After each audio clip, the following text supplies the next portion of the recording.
Perkenalkan, saya Ulia Kristiani dari Prodi Ekonomi Syariah, Fakultas Ekonomi Bisnis Islam, KKN IKJR kelompok 139 IAIN Kudus 2020.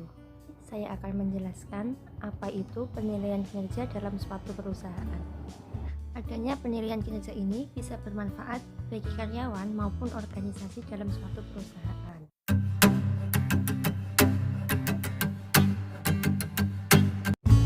Apa saja tujuan dari adanya penilaian ini? Yang pertama, ada tujuan strategis. Yang kedua, ada tujuan administrasi. Yang ketiga, ada tujuan pengembangan. Tujuan strategis yaitu mengaitkan kegiatan karyawan dengan tujuan dari perusahaan tersebut.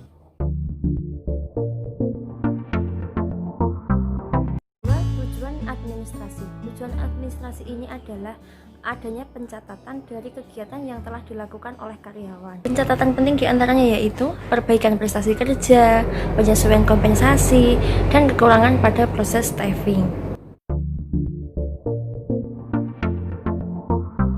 Ketika ada tujuan pengembangan. Nah, tujuan pengembangan ini dilakukan untuk mengevaluasi dan pengembangan pada setiap karyawan. Adanya tujuan pengembangan ini bisa digunakan sebagai pedoman oleh pihak manajer.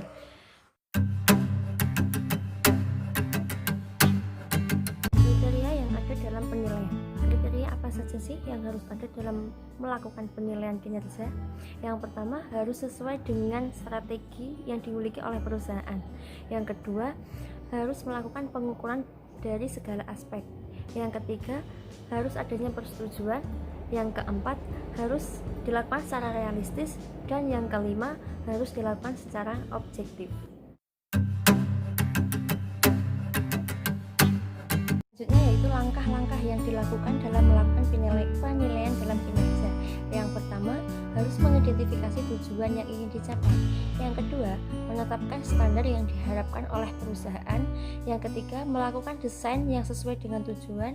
Yang keempat, melakukan penilaian kinerja terhadap pegawai.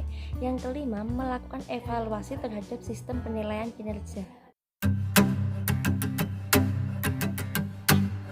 Selanjutnya yaitu metode yang dilakukan dalam melakukan penilaian kinerja.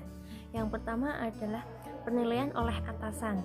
Yang kedua, penilaian dengan pemilihan kata atau kalimat. Yang ketiga, penilaian dengan catatan penting. Yang keempat, penilaian dengan berdasarkan kemampuan oleh karyawan. Yang kelima, penilaian dengan berdasarkan prestasi yang dimiliki oleh karyawan tersebut. Sekian dari saya mengenai penjelasan penilaian tentang kinerja. Kurang lebihnya mohon maaf. Semoga bermanfaat. Wassalamualaikum warahmatullahi wabarakatuh.